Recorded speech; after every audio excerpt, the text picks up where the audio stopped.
तो चलिए अब हम लोग देखते हैं कि किसी पॉइंट के पोटेंशियल का इक्वेशन कितना होता है।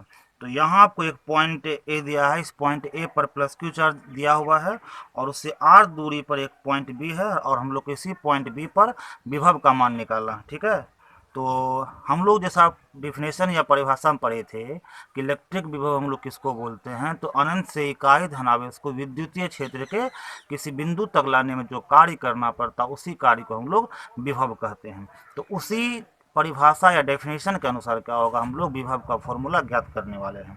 तो यहाँ आपको पॉइंट ए पर प्लस क्यू चार्ज दिया गया और इससे x बराबर अनंत दूरी पर हम लोग को एक पॉइंट डी है और इसी पॉइंट डी पर क्या है, तो आपको एक परीक्षण आवेश या टेस्ट चार्ज क्यू नोट दिया हुआ है। ठीक है, और परीक्षण आवेश या टेस्ट चार्ज हमेशा क्या होता है, पॉजिटिव होता है। तो उस पॉजिटिव चार्ज पर ये जो पॉजिटिव चार्ज है ये अपना विकर्षण बल लगाएगा और उसका विकर्षण बल यहाँ पर F लगेगा और ये विकर्षण बल यहाँ पर दाहिनी ओर होगा। क्लियर है, तो इस यहाँ विकर्षण बल क्या होगा, दाहिनी ओर होगा और हम लोग को इस परीक्षण आवेश को लाना है बाएं ओर। ठीक है, तो क्या देखिए विकर्षण बल लगा दाहिनी ओर और हम लोग को परीक्षण आवेश को लाना कहाँ, बाएं ओर। इसका मतलब हुआ कि बल आगे विस्थापन पीछे हुआ, तो इसके बीच में कितना का कोण बनेगा, तो यहाँ इसके बीच में 180 डिग्री का कोण बनेगा। और इससे पहले मैंने बताया था कि आपको 12 में अधिकांश फॉर्मूला में क्या करना है, तो आपको इंटीग्रेशन मेथड का या विधि का उपयोग करना है। और इंटीग्रेशन मेथड का एक सिंपल सा कॉन्सेप्ट है कि हम लोग किसी छोटे से पॉइंट का वैल्यू फाइंड कर लेते हैं, उस छोटे से पॉइंट के वैल्यू को इंटीग्रेट करके हम लोग टोटल टर्म का वैल्यू फाइंड कर सकते हैं। तो हम लोग भी क्या कर रहे हैं, तो यहाँ पॉइंट डी के परीक्षण आवेश को अल्प दूरी, छोटे दूरी पॉइंट सी तक विस्थापित करते हैं और डी से सी का जो विस्थापन है वो अल्प है, डी एक्स है। तो इस अल्प विस्थापन में जो कार्य होगा वो हम लोग को डी डब्ल्यू होगा, क्योंकि यहाँ पर विस्थापन अल्प है, छोटा सा है, यहाँ भी कार्य भी क्या होगा, छोटा सा। और हम लोग इस छोटे से कार्य को निकाल लेंगे और उस कार्य को इंटीग्रेट कर लेंगे तो हम लोग को टोटल कार्य निकल जाएगा। ठीक है, तो क्या सब करना है, सबसे पहले हम लोग को इस टाइप के फिगर को ड्रॉ करके हम लोग को ये मानना है कि पॉइंट डी पर जो परीक्षण आवेश है या टेस्ट चार्ज है उसको डी से लेकर सी तक अल्प दूरी तक विस्थापित करना है। ठीक है, और उस अल्प दूरी के विस्थापन के लिए कार्य निकाल लेंगे, उस कार्य को हम लोग इंटीग्रेट कर देंगे तो हम लोग को टोटल कार्य निकल जाएगा और उसी कार्य से हम लोग क्या करेंगे, विभव का मान निकालना है। और आप लोग एक चीज़ और ध्यान रखें कि हम लोग जब इंटीग्रेट करेंगे तो उसको हम लोग x इक्वल टू इन्फिनाइट से लेकर r तक इंटीग्रेट करेंगे, क्योंकि हम लोग चार्ज को x इक्वल टू इन्फिनाइट से कहाँ तक ला रहे हैं, b तक ला रहे हैं। ठीक है, हम लोग उसी को हम लोग बोल सकते हैं कि हम लोग चार्ज को d से b तक ला रहे हैं। ठीक है, और d का दूरी क्या है, x equal to infinite, b का दूरी क्या है, r। इसलिए हम लोग चार्ज को या इसलिए हम लोग वर्क को क्या करेंगे, x इक्वल टू इन्फिनाइट से r तक विस्थापित करेंगे। क्लियर, वर्क को, स्मॉल वर्क को हम लोग x इक्वल टू इन्फिनाइट से लेकर r तक उसको इंटीग्रेट करेंगे।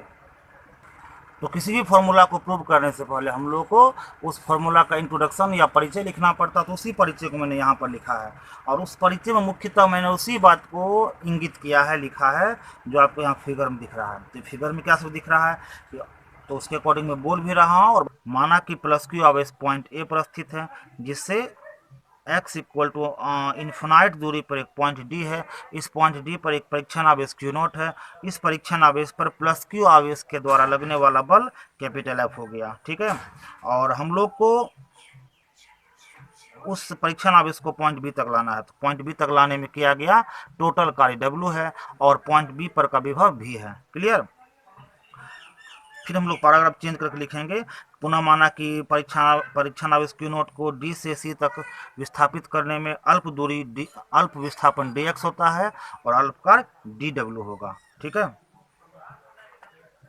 और देखिए इसलिए डी डब्ल्यू equal to f d x cos 180। और मैंने पहले ही बताया था कि बल आपको राइट साइड या आगे था और विस्थापन क्या था, पीछे था, इसलिए वहाँ पर एंगल आपको 180 डिग्री हो गया और विस्थापन आपको पीछे था इसलिए वहाँ एंगल ही 180 डिग्री हो गया। तो डी डब्ल्यू यहाँ आ गया, एफ डी एक्स यहाँ आ चुका है और कॉस 180 का वैल्यू -1 होता है। फिर डी डब्ल्यू यहाँ आ चुका है, F d x into -1 minus F d x हो गया। तो ये आपको निकला छोटे से अल्प विस्थापन डी एक्स के लिए छोटा सा कार्य डी डब्ल्यू। ठीक है, तो ये आपको निकला अल्प विस्थापन डी एक्स के लिए छोटा सा कार्य डी डब्ल्यू और इसी को हम लोग को इंटीग्रेट करना है। तो इंटीग्रेट तो वही लिखें कि परीक्षण आवेश को पॉइंट बी तक लाने में किया गया कार्य। आप देखो यहाँ पर मैंने परीक्षण आवेश को डी से बी तक लाने के बारे में बोला है। तो डी का दूरी क्या है, x equal to infinite, b का दूरी क्या है, आर, इसलिए हम लोग डी डब्ल्यू को एक्स इक्वल टू इन्फिनाइट से आर तक इंटीग्रेट करेंगे। इसलिए टोटल का डब्लू हुआ, और डब्लू हम लोग फाइंड करने के लिए, निकालने के लिए क्या करते हैं, अल्प दूरी के अल्प विस्थापन के कार्य डी डब्ल्यू को एक्स इक्वल टू इन्फिनाइट से आर तक उसको इंटीग्रेट करते हैं। तो डब्लू यहाँ आ चुका है, और डी डब्ल्यू का फॉर्मूला होता है माइनस एफ डी एक्स, तो माइनस एफ डी एक्स यहाँ चुका है, इन्फिनाइट से आर यहाँ चुका है, फिर डब्लू यहाँ आएगा। और आप लोग एफ मतलब फोर्स का फॉर्मूला पहले ही पढ़ चुके हो, k q one q two by r square, यहाँ के आएगा ही। और क्यू वन का मीनिंग होता है कि यहाँ पॉइंट ए का चार्ज Q, और Q2 का मीनिंग होता है पॉइंट D का चार्ज Q नॉट। तो Q1 का मीनिंग A का चार्ज Q, और Q2 का मतलब हुआ D का चार्ज Q नॉट। तो वही यहाँ है, Q1 का मीनिंग Q, A का चार्ज जो है वो Q, और Q2 का मतलब होता है D का चार्ज Q नॉट। और X क्या होता है, A और D मतलब, और X क्या हुआ, तो A से लेकर जो D तक का दूरी X है, उसी दूरी X को मैंने यहाँ पर लिखा है, उसी दूरी x को मैंने यहाँ पर लिखा है। ठीक है, तो इन्फिनाइट से r माइनस के Q1 Q2, तो Q1 का मीनिंग Q, Q2 का meaning Q naught by x square d x. अब देखो W equal to minus k q naught by x square d x, infinite से r, फिर वही W यहाँ आ चुका है। यहाँ पर के क्यू नॉट का था, हम साथ हो चुका है, बचा आपको एक्स स्क्वायर और डी एक्स। ठीक है, फिर वो यहाँ आ चुका है, x को हम लोग ऊपर करेंगे तो उसका पावर नेगेटिव होगा, उसका पावर नेगेटिव हो चुका है, यहाँ पर डी एक्स आ चुका है, फिर W यहाँ आ चुका है, और ये भी यहाँ आ चुका है। और आप लोग इंटीग्रेशन का रूल पढ़ चुके होंगे कि पावर में जो भी होता है उसमें +1 ऐड करना होता है और उसी से फिर डिवाइड करना होता है। तो हम लोग भी यहाँ पावर में +1 ऐड किए हैं, उसी से फिर डिवाइड किए हैं, इन्फिनाइट से आर तक उसको इंटीग्रेट किए हैं। ठीक है, फिर उसी को मैंने यहाँ कॉपी पेस्ट किया है।